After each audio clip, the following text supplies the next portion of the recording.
Hey, welcome to EPN. I'm Victor Lucas. This is Behr Safi, and we're doing something a little bit different with our rundown today. We're going to recap some of the stuff that's happened at E3 2018 so far, and we're going to get started with your rundown. This one is dedicated to everybody that has come down to join us at the EXP bar this weekend. As we've talked about the press conferences, it's a little quiet right now. It's still a little bit early in the day, and we're in a bar and a restaurant here, so it doesn't get lots of breakfast traffic. But do come down if you're watching this. We're going to be here for the PlayStation conference tonight, and if you watch this in time, the Ubisoft conference kicks off at 1 o'clock, and we will be live streaming from EXP. But let's get started with our rundown. Well, everything started off with the E3 presser on Saturday morning. And one of the big highlights was probably Battlefield 5 going Battle Royale. It's now been confirmed. Every game is going Battle Royale, Vic. That's the new way. Not a surprise at all, but it was a nice surprise to see that we finally have a title for the Star Wars game that Respawn is working on. Vince Zampella was in the audience, but he didn't really reveal more than that title, and we didn't see anything on this game. That was quite a disappointment. I think it's called Jedi Fallen Order. Yep. But what wasn't a disappointment was the Anthem gameplay that they showed off. Yeah. Obviously something we really expected this year, and you know, I think they did their job right. Yes, and that comes out on February 22nd, 2019, which is going to be a very crowded date.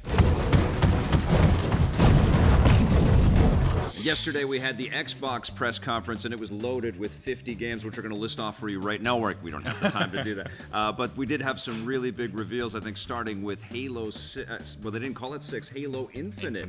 Which they showed us this massive world, which was very much in keeping with the very first Halo game. And it looked beautiful. It's running on a new engine. Super, super gorgeous, but not a lot of information in that trailer. Definitely kept it quite thin. We don't really know anything of what's going on in that. But one game that they showed a lot of, which I absolutely am so excited for. I'm a Capcom fan, you know that. Yes. And Devil May Cry 5 is back.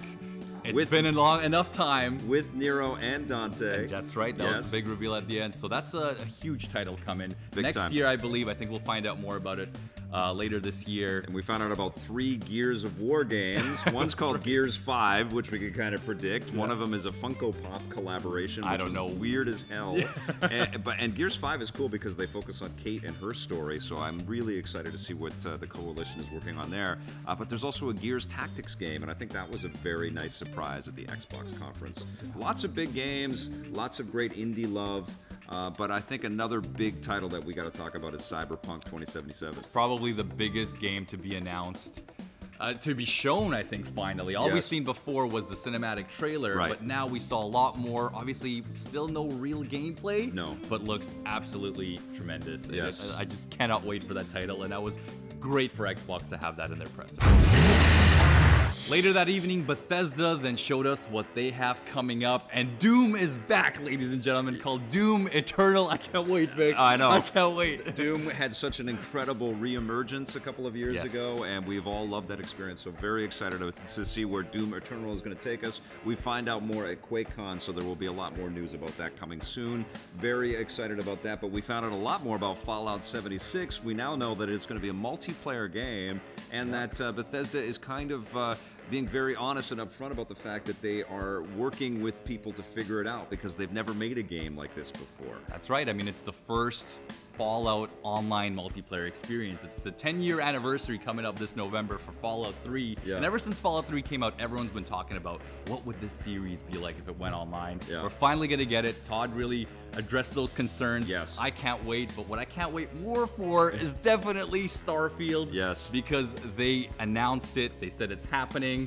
Those rumors and leaks were true, and we're going to get a online space. Who knows what it's going to be? Well, RPG. They say that's single player, and they also say that the Elder Scrolls 6 is single player, and I think that was in direct kind of, sort of preempting the reactions to the fact that Fallout 76 is not single player.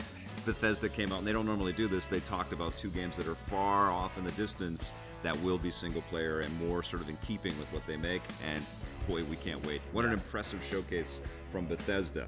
Our future begins.